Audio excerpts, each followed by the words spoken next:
Welcome to শোর and daily life blog. দেখুন এখানে আজকে কি রান্না হচ্ছে। সো চলে আসুন। দেখেছেন এটা কি বাটা বলুন তো? আপনাদের গেস করতে হবে কিন্তু, আমি বলছি না। দেখাচ্ছে যে সেও বলছে না কিন্তু। হ্যাঁ, এখানে পেঁয়াজ, রসুন, আদা সব গ্রেট প্লাস মিক্সি দুটোই পেস্ট করে রাখা রয়েছে। ওগুলো একসঙ্গের মধ্যে দিয়ে দেওয়া হলো। এইবার মনে হচ্ছে এগুলোকে মেশাতে হবে।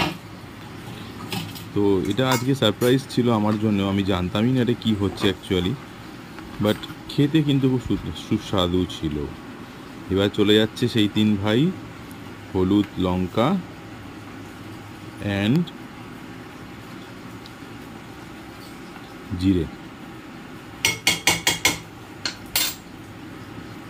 না, ভুল বললাম, জিরেটা কিন্তু দিল না এখানে। এবার দেখুন এখানে রয়েছে চিলি ফ্লেক্স। আমি ভুল বলেছিলাম, জিরে না দিয়ে চিলি ফ্লেক্স দেওয়া হলো এখানে। তার মানে ব্যাপারটা একটু অন্যরকমই কিছু একটা হতে চলেছে, তাই না বন্ধুরা? সো চিলি ফ্লেক্সের পর চলে গেল অরিগ্যানো। কি হচ্ছে আমি নিজেও বুঝতে পারছি না এই জিনিসটা কি অ্যাকচুয়ালি। এবার আবার বেসনও চলে গেল, রাজধানী বেসন।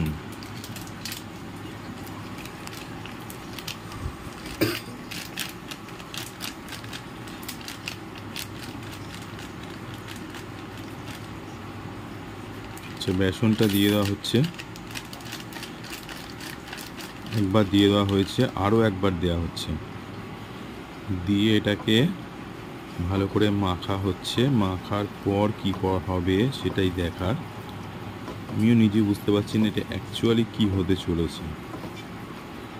তো আমিও দেখছি, আপনারাও দেখুন, আমিও জানি না এটা কী হবে।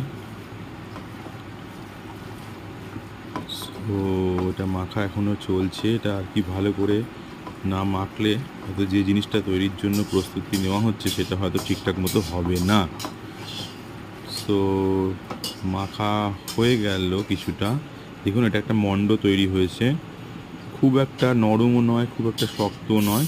করে এটাকে গরম তেলে ছেড়ে দেওয়া হচ্ছে, এবং তেলের ঠিক ওপরেও নয়, মাঝখানে তেল রয়েছে, সাইডে তেল মাখানো রয়েছে। হ্যাঁ, আর সবগুলো দেওয়া হয়ে গেছে। এইবার আস্তে আস্তে